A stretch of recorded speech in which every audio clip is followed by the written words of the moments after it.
Hello, wizards and word definitions. My name is TBSkyan, and this is the Enchanted Portals Kickstarter trailer. It's a game that is currently on Kickstarter. They put the trailer up a couple of days ago, and they're asking for, I don't actually know how much. I haven't looked at their Kickstarter because I'm not really interested in it at the moment, although I might be once we're done with this video. Now, as you can see below it, it's got a rather steep like-to-dislike ratio, as though a lot of people took a lot of offense to this particular game for some reason. Why is that? Well, this is why. So this game looks a lot like Cuphead.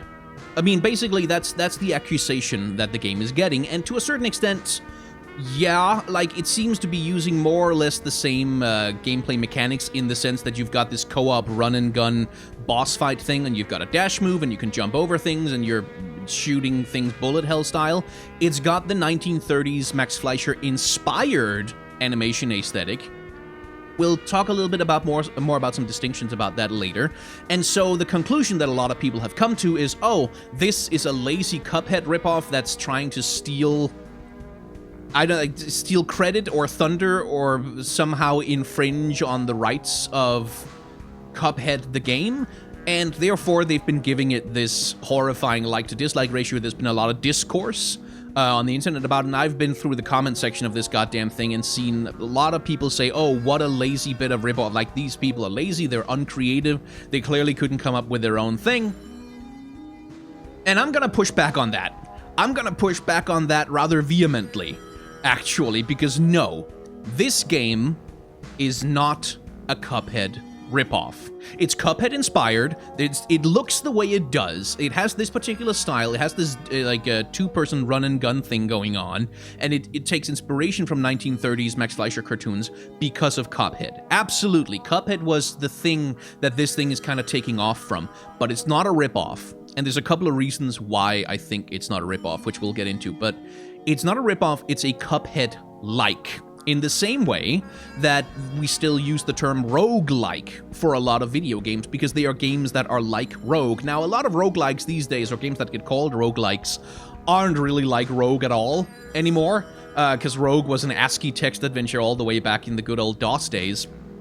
But there are still games that are, in fact, rogue likes. There are plenty of games that were made which are mechanically exactly the same as Rogue, which were visually almost the same as Rogue. Like maybe they added a few graphical assets or something like that, but they were still grid-based and like very highly pixelated, using a lot of ASCII aesthetics for their thing. And there are even games nowadays that you can get, indie games, that are exactly like Rogue, like that are created with ASCII art. And by the same token, back in the day, we used to call FPS games, and this is Old Man Skyan calling, we used to call FPS games Doom clones, because all of them took a lot of their gameplay inspiration and a lot of their aesthetic inspiration from Doom, which of course in turn took its visual and aesthetic inspiration from Wolfenstein 3D. But like games like Triads and Hexen and what the hell, even Duke Nukem 3D at one point was called a Doom clone, and even Shadow Warrior was a Doom clone. Except, of course, those games clearly aren't just cloning Doom. They're doing their own thing, even if they have more or less exactly the same core gameplay mechanics. They're obviously not just ripoffs of Doom. And it's the same thing here. Yes, you've got the co-op run-and-gun bullet hell boss fights thing going on. Cuphead took that from Contra. Can we be clear about that? Cuphead got that from Contra. 100% from Contra. You can't tell me, oh, Cuphead invented that. No, they didn't. And the whole thing about the 1930s inspired animation and art style, Kingdom Hearts did that in Kingdom Hearts 2. They had an entire world dedicated to old 1930s style cartoon aesthetics. Games like Bendy and the Ink Machine, Bendy and the Evil Ink Machine, something along those lines, and even Epic Mickey have toyed with inspiration from 1930s-inspired Max Fleischer cartoons. What Cuphead did that was unique and that set Cuphead apart is that it also copied the production style of 1930s cartoons, i.e. they hand-animated everything on bloody paper and did watercolors for the backgrounds and like put a hell of a lot of unnecessary but aesthetically very, like, a lot of unnecessary effort that paid off aesthetically because they managed to so exactly mimic the visual style of a 1930s cartoon. Like, that's what made Cuphead impressive, is that amount of effort they put into their aesthetic. But this is not copying the aesthetic of Cuphead. It's using the same animation style in the same way that one anime and another anime use the same animation style, but they're not rip-offs of each other. But it's not copying the Cuphead aesthetic. Cuphead aesthetic, and this is something you can go over to Game Theory, they had a whole bunch of videos about the historical origins of the Cuphead aesthetic. The Cuphead aesthetic is very much based on a Prohibition-era kind of visual aesthetic that's set in a visual universe that is inspired by the concerns and the interests of the 1930s, of a 1930s culture, which is also why Cuphead got some criticism for using tropes that originated in, like, minstrel shows without really being critical of where those tropes came from. Anyway, this game isn't doing that. This game is using a slightly, like, a similar visual aesthetic, but it takes inspiration from fairy tales rather than from 1930s cartoons. So, for example, we get, like, a witch in the graveyard kind of thing going on. Then we get a princess and the frog story, where the princess kisses the frog turns into a prince and comes down, and then eventually the princess turns into a frog. Cuphead didn't have a boss fight like that, by the way. Just saying.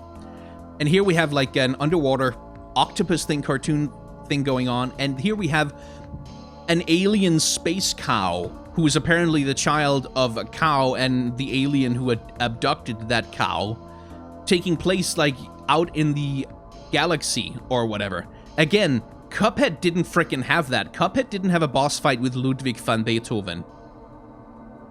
Cuphead didn't have a boss fight with a 1950s greaser cockerel at the Fountain of Youth. So I have to imagine that this cockerel is, like, old at the beginning of the fight, and then he drinks from the Fountain of Youth and becomes young and becomes all self-obsessed, or something along those lines. This game is doing its own thing. Yes, it's using the same gameplay style as Cuphead. Yes, it's taking visual and aesthetic inspiration from the same place, and absolutely, if Cuphead hadn't come out and been such a success, this game wouldn't have taken inspiration from it. Like, this game wouldn't look the way it does, it wouldn't play the way it does. But to say that this is a ripoff is just simply false. Because a ripoff is lazy. Ripoffs imply laziness. They imply, oh, they didn't want to do the work, they didn't want to come up with their own thing, they didn't want to have original and creative thought, so they just tried to steal the thunder of something else that already exists. But look at this.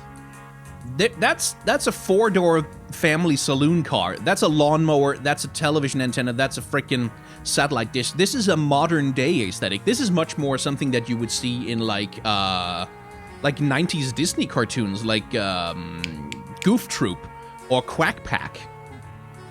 And then there's that cow in outer space. Let me see if I can find her again. There. This aesthetic right here, out here in the outer space cow fight, between the alien and especially that cow, right? Like, that cow right there is straight out of a freaking 2000s Cartoon Network cartoon. Like, this is straight out of something like Cow and Chicken or Courage the Cowardly Dog, with the alien and the cow and the modern technology and space invaders on pause in the background over here. And even environmental storytelling, like the first part of the boss fight, right? In the first part of the boss fight, and by the way, there's a beautiful animation smear here I want to take a look at. In the first part of the boss fight, the cow is controlling the environment and is making, like, this thing is throwing bowling balls, this thing is throwing anvils. Those anvils and bowling balls are on display in the background over here, which then become the backdrop as we get the cow marching slowly forward fight. Like, that level of environmental storytelling is happening in the background of this game. And that's something that Cuphead didn't really do to the same degree. And it's also something in a very different visual style and aesthetic than Cuphead did it. So, no, absolutely nothing about this. The reason I'm really making this video, first of all, is because I wanted to actually explain how impressive some of the animation in this goddamn thing is. But also because I got really angry at seeing people dismissing this as just a ripoff when so much fucking work has gone in. Like, so much fucking work has gone into this. This is crazy. It's insane how much work they put into this. To call this a ripoff is just mind-boggling to me. Look at this. Look at this frickin' the bowling ball arm, right? Look at what happens. Did you see that? Did you see that animation smear? Look, it winds up, it winds up, and as it's winding up, you can see the arm of the thing kind of curving to really kind of sell the smooth rotational motion that it's about to get into. So it curves back, and then you get this wonderful animation smearing. Like, this is excellent. And it smears and smears and smears as it picks up speed, and then instead of throwing, like, it winds up and winds up and winds up, and then it doesn't throw. It just goes, oh, wait, hang on.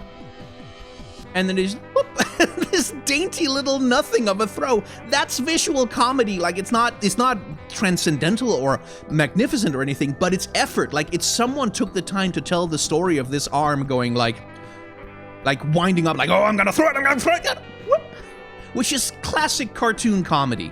And the same thing with this freaking anvil. Like, it would have been so easy just to create a flat 2D image of an anvil, right? And just have it drop down as a flat image. But look at that. As it comes out of the ceiling, there's a squash and stretch thing going on as it gets squeezed through this tiny gap. And even the arms that it's attached to, like, spread out and bend in this lovely, lively, vibrant way. And then holds the anvil for a bit, and then it drops it. And as it drops it, look at that rubber effect. Like, look at that stretching that's going on to really kind of sell the downwards momentum of the anvil. And look how the anvil rotates in 3D space as it falls. Here we can see the bottom of the anvil. And as it falls and, like, comes into our eye line of sight, we're seeing it straight on. And as it heads down towards the floor where it lands, we start to see it from the top. This thing is being animated almost like it's a 3D object, but this is being done by hand. This is an animator animating this goddamn thing by hand. And look when it lands. This squash and stretch, this lovely little smoke effect, and as it bounces back up and then settles back down. Like, that's a fucking hell of a lot of work just to drop a goddamn anvil. Like, that's so many freaking animation frames, and it's the same thing in the witch fight. So let's take a look at, there's these gravestones in the background. This gravestone over here and that one over there are basically, they're copies of each other. Like, they're copies that have been horizontally flipped, which is a classic move in animation. But this one and that one, they have completely different animation cycles, and what I want to do is I want to find a key pose. Let's see, that would be something like, yeah, here. This is a key pose because it's an extreme, right? It's one part of the cycle where it's sort of bouncing back and forth and doing the inconspicuous whistling thing. Let's count how many animation frames went into this one fucking gravestone in the background of one boss fight. 1, 2, 3, 4, 5, 6, 7, 8, 9, 10, 11, 12, 13, 14, 15... 16, 17, 18, 19, 20, 21, 22, 23, 24, 25, 26, 27, 28, 29, 30.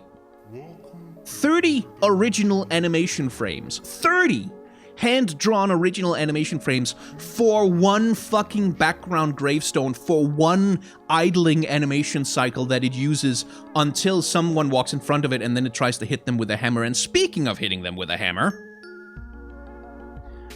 take a look at this. Take a look at what happens to the boy wizard in just a second.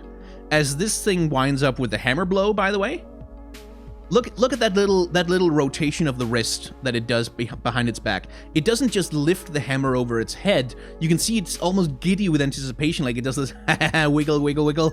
I'm ready to strike.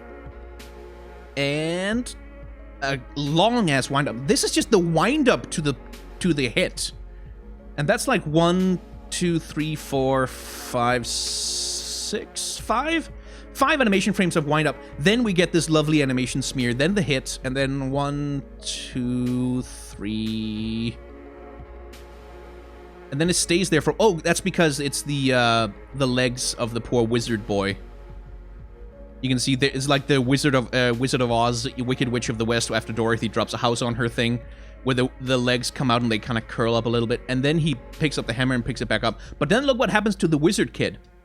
Not only did he get hit with a hammer, he got a status change. Like, he got turned into this little flat cartoon character who can't shoot, who can only wiggle around. They invented that. Cuphead didn't have that fucking thing. At least not as far as I remember. I didn't play all of the Cuphead fights, I think. I missed out on a few. And then there's this octopus. And this, by the way, they're not mimicking. Something this game is not doing. It's not mimicking the production style of 1930s cartoons to the same extent that Cuphead is. Like I said, the background aesthetic is very different from like those watercolor paintings that Cuphead did, but also the animation is different. These are all digitally colored and inked, which saves on a lot of labor time, which I imagine is necessary if you're a small independent studio trying to create a Cuphead-like. So they've used a lot of modern production techniques that allow animators to cut out a lot of the labor that's associated with the original Cuphead style, which is like, yeah, it's the only way that you get things done nowadays, but that doesn't mean this is easy. This still requires a high degree of artistic competence, even if stuff like, for instance, let's say the spike ball at the end of the fishing rod here. The spike ball is not fully hand animated. As you can see, it's a 2D image that's basically being moved around, but the animator still has to define the timing and the movement cycle of this spike ball bouncing around at the end of the fishing rod. And what's quite impressive about this octopus in particular is pay attention to the timing of each of the individual hands. Look at the rhythm with which they are moving. They're all different. They're all moving with a slightly different asynchronous rhythm. They're all moving a little bit out of time with each other. I think the only two that are synchronized is the starfish hand and the... Is that a sandal that it's holding? Whatever that may be. That, again, is that takes skill, that takes time, that takes effort, that takes planning to accomplish that in a way that can still loop the animation smoothly. Like, that was a huge part of the artistry of those 1930s cartoons, is that they created these animation loops that could be repeated over and over again, because that was a way to save on labor. And they had to make them animate relatively smoothly, like, so that it looked good. And that takes time and effort and skill to learn how to do something like that. So, like, I'm pissed that people are calling this a ripoff, because it's not a ripoff. Ripoffs are lazy. This is not a ripoff. This is a tribute. This is a Cuphead-like. This is so much fucking work. Like, this, I can't stress that enough, how much fucking work it is just to produce the little, like, 1 minute and 43 seconds of animation that goes into this trailer. Even if they... so much work! So much work. Do not dismiss this as a ripoff. Now, I'm not saying that you have to go and pledge to their Kickstarter. I'm not saying that you have to think that this is as good as Cuphead. I don't think that if you feel like you'd rather play normal Cuphead, do that. And by the way, no one looks at this and thinks, well, I was going to play Cuphead and buy that, but instead I'm going to buy this. Like, no, it's an inferior product in a lot of ways. Like, the aesthetic is not quite as good.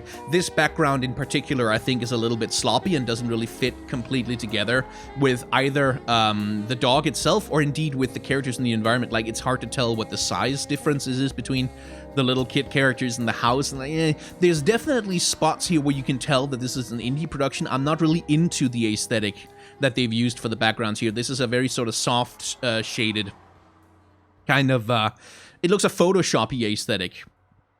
And I think it kind of clashes with the animation style of the main characters. I have plenty of criticisms, but one thing I will not criticize this for, ever, is being lazy. Because holy shit, this is not being... If this is what being lazy looks like, if this is this studio being lazy, then I shudder to think what would happen if they did something that wasn't lazy. Like, what would they create? An entire AI that has sentience? I don't know. Like, oh. Anyway, I just got pissed because I saw people calling this a lazy ripoff. Fuck you. No, it's not. You don't have to like it. You don't have to back it on Kickstarter. You can criticize it for, like... For being a thing that kind of exists in the same space as Cuphead and clearly was inspired by Cuphead's aesthetic. If that's okay, that can be a valid source of criticism, but like, don't dismiss it as a nothing. Don't dismiss it as a lazy. My take is that this isn't a ripoff, it's a Cuphead-like. And I hope we get more of them. I hope we get 100 Cuphead-likes, because holy shit, who doesn't want more Cuphead-likes? Who doesn't want more games like Cuphead with this level of effort put into the animation? Who doesn't want that? Anyway, this was a bit of an angry rant, so I'm not gonna do the whole shilling my Patreon and stuff. Like, if you want to support me, that's fine, but whatever. What I will say is that you should at least consider, even if you don't want to support me, you should consider supporting content creators online with like direct donations if you can, because for YouTubers especially, but for everybody whose work is supported by advertising, we like $1 to a YouTuber can be the same as 1,000 or even 2,000 views on a video. Like it can be the same as 10,000 views on an ad-supported website. So if you have online content creators whose work you enjoy, even if they aren't me, in fact, especially if they aren't me, please consider supporting them directly with whatever you can, because it makes much more of a difference than you think. Anyway, there's like buttons and dislike buttons down below. You can subscribe if you want to. Thank you very much for watching, and I hope you have a very good day.